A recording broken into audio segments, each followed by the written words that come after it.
बिस्मिल्लाहिर्रहमानिर्रहीम। आज की इस वीडियो में हम बात करेंगे 9th क्लास न्यू सिलेबस जो है मैथ का, उसकी एक्सरसाइज है 2.4 और उसका क्वेश्चन नंबर है हमारे पास क्वेश्चन नंबर 6, 7 और एक और होगा क्वेश्चन नंबर 8। ठीक है जी, तो हम बगैर अपना टाइम वेस्ट किए चलते हैं आज के अपने लेक्चर की तरफ। ठीक है, पहला क्वेश्चन पढ़ते हैं, उसको देखते हैं वो क्या कहता है कि क्वेश्चन नंबर 6 है, The formula to measure the magnitude of earthquake is given by। उसने हमें एक फार्मूला दे दिया है ज़लज़ले की पैमाइश करने के लिए। वो कहता है वो किसके बराबर होता है कि m, यानी उसकी जो मैग्नीट्यूड है वो बराबर होती है लॉग बेस होती है उसकी 10। ऊपर a लिखा है, a कहते हैं जो वो हमारे पास उस वक्त जो उसकी मिकदार आएगी ज़लज़ले की पैमाइश की वो, और a नॉट होता है वो उसका रेफरेंस जो होता है एम्पलीट्यूड का। ये ए जो है ये ओरिजिनल एम्पलीट्यूड है और ये नीचे जो ए नॉट है ये उसका रेफरेंस एम्पलीट्यूड होता है। तो अब उसके आगे वो देता है if amplitude A is given, यानी कितना 10,000, एंड रेफरेंस एम्पलीट्यूड जो दूसरा है यानी ए की वैल्यू 10,000 है और ए नॉट की वैल्यू क्या है हमारे पास 10। What is the magnitude of earthquake.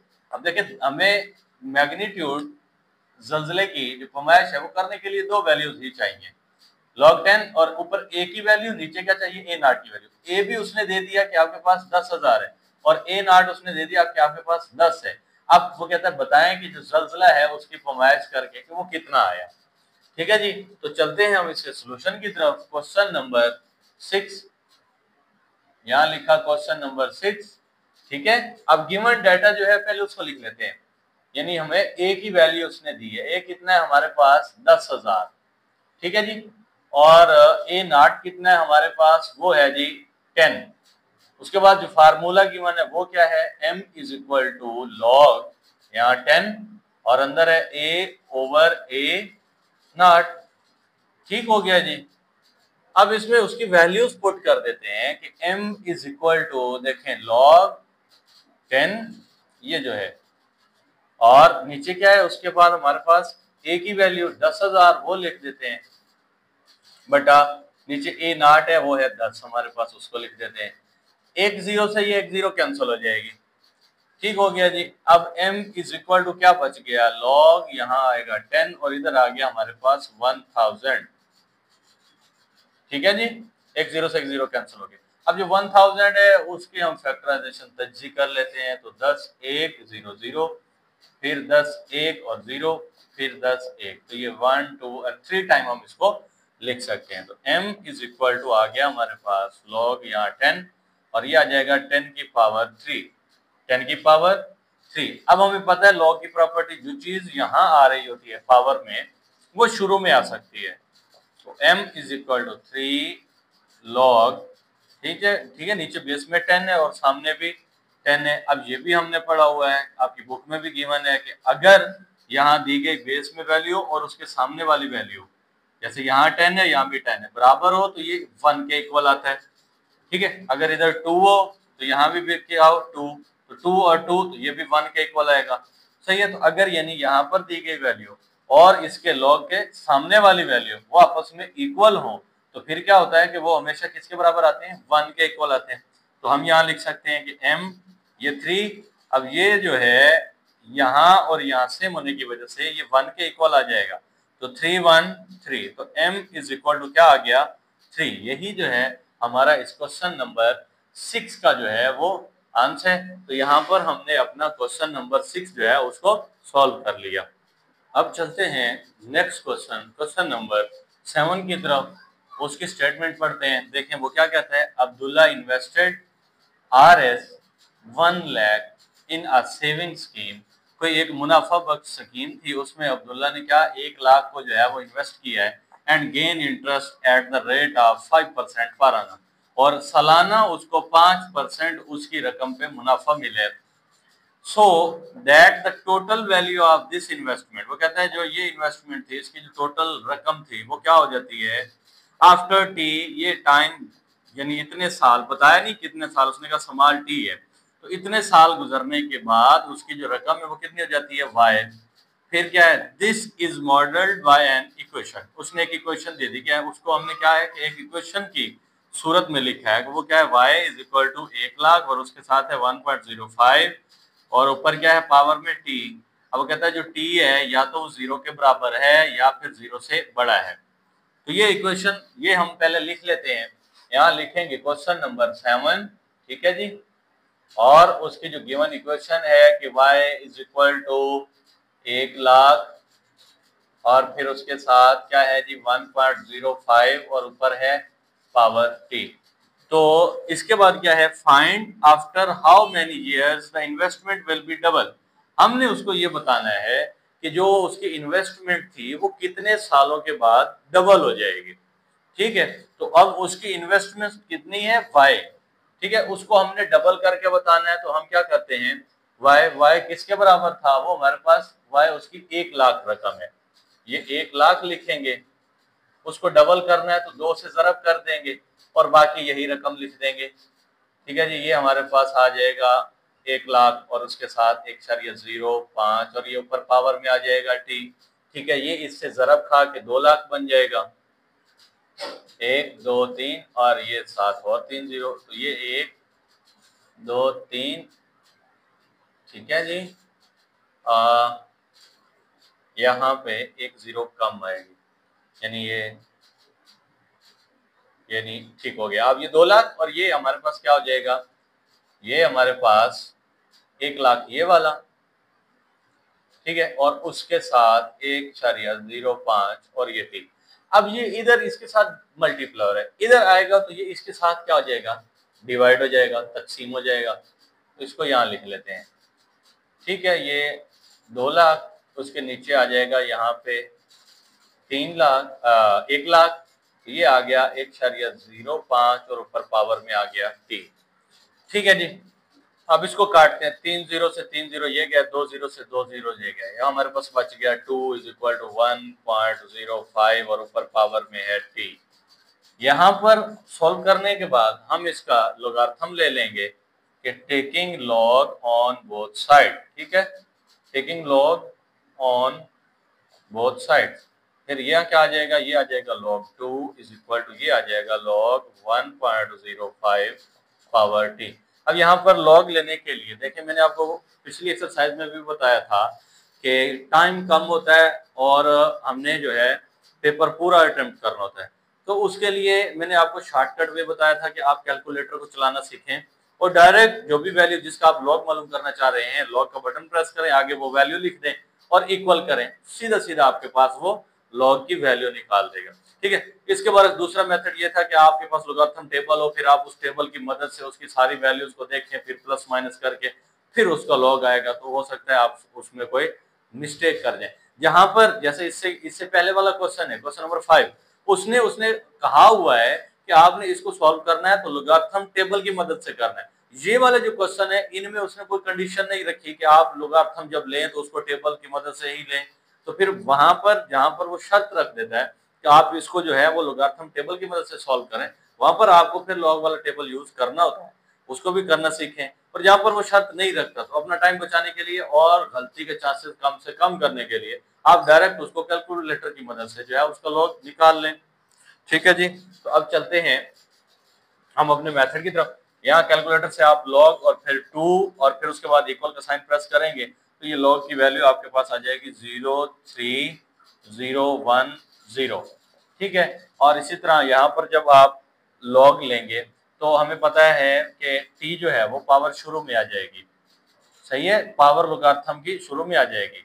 आगे क्या आएगा आपके पास, log 1.05, ठीक है, 0.3010 यहाँ t और इसका जब आप लॉग लेंगे ये आपके पास आ जाएगा 0.0212। अब हमें ये t की वैल्यू चाहिए थी, ठीक है। यहाँ पर है कहते हैं find after how many years, years क्या है, ये असल में हमारे पास t है, ये देखें यहाँ भी उसने बताया था कि after T years, T time है, उसने साल बताए हुए। तो how many years the investment will be double, हमने यहाँ पर टी की वैल्यू निकालनी है।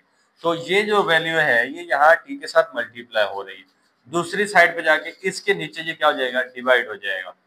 तो 0.3010 डिवाइडेड बाय क्या आ जाएगा 0.0212 इक्वल टू टी, ठीक है, जब आप इसको डिवाइड करेंगे तो t इज इक्वल टू, इसको रीराइट कर लेते हैं, ये बन जाएगा 0.3010 डिवाइडेड बाय 0.212। ठीक है, अब जब आप इसको डिवाइड करेंगे तो ये आपके पास 14.1 और आगे समथिंग आएगा। तो हमने इसको आगे लिखने की जरूरत नहीं है, हम सिर्फ t इज इक्वल टू 14 लिख देंगे और 14 के साथ यहाँ पर क्या लिखेंगे, ईयर्स। फिर यहाँ हम लिख सकते हैं कि आफ्टर 14 years, ठीक है, आफ्टर 14 years द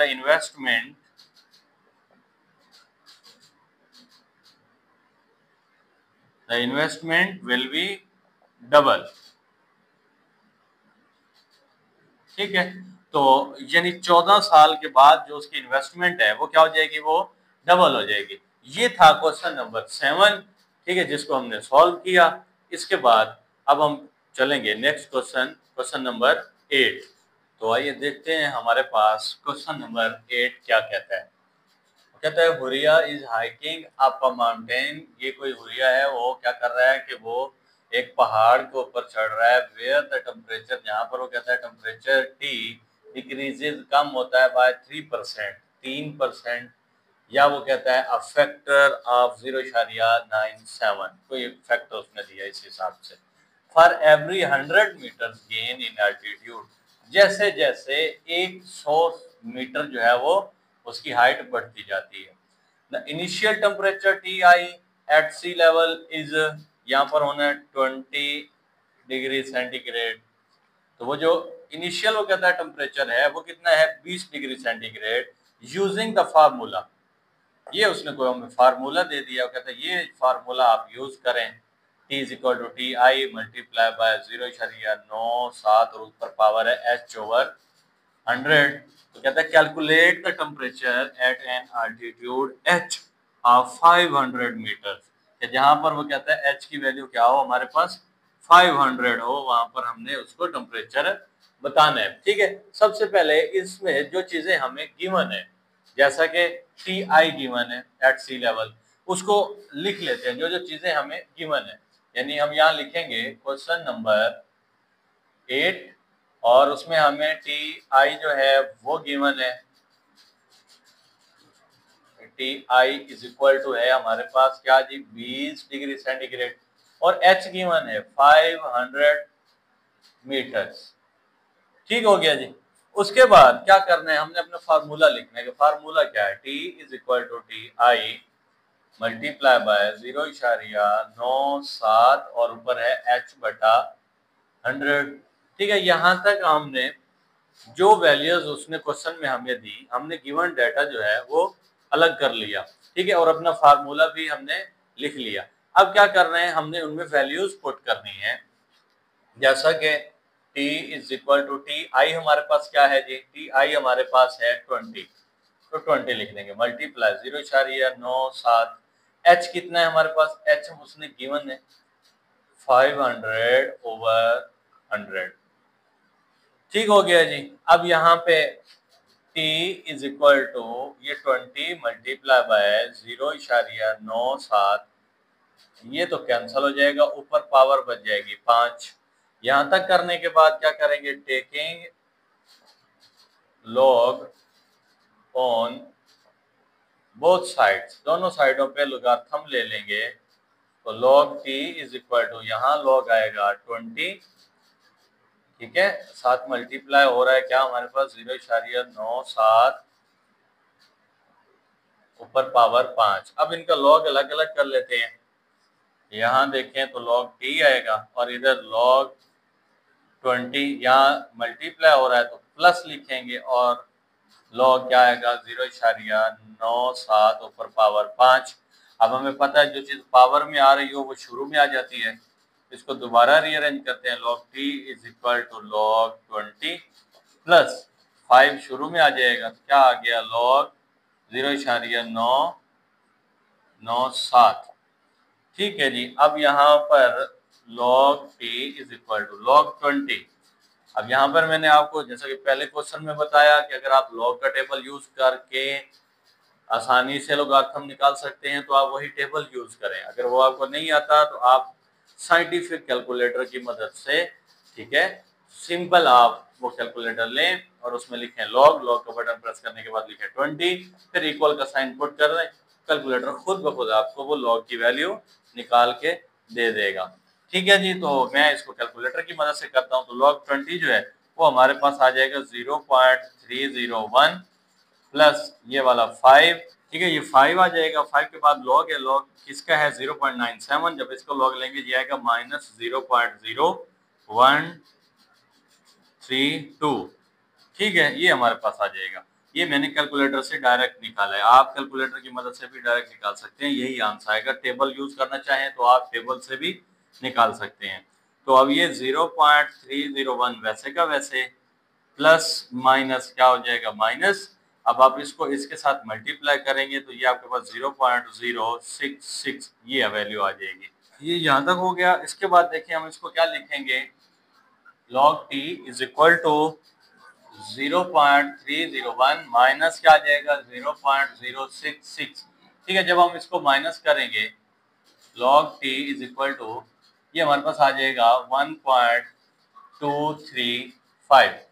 ठीक है, अब हमने t की वैल्यू फाइंड आउट करनी है। t के साथ क्या आ रहा है log, तो ये log को खत्म करेंगे तो फिर क्या करेंगे, हम यहाँ पर ले लेंगे taking anti log on both side.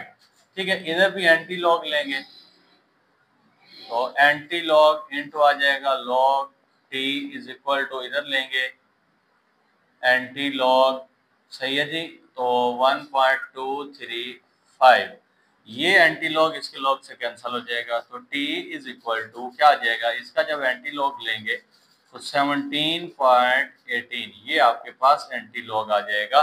Direct calculator से एंटी लॉग मालूम करने के लिए आप पहले शिफ्ट का बटन प्रेस करें, शिफ्ट के बटन प्रेस करने के साथ फिर आप लॉग का बटन प्रेस करें तो कैलकुलेटर के ऊपर आपके पास आ जाएगा एंटी लॉग।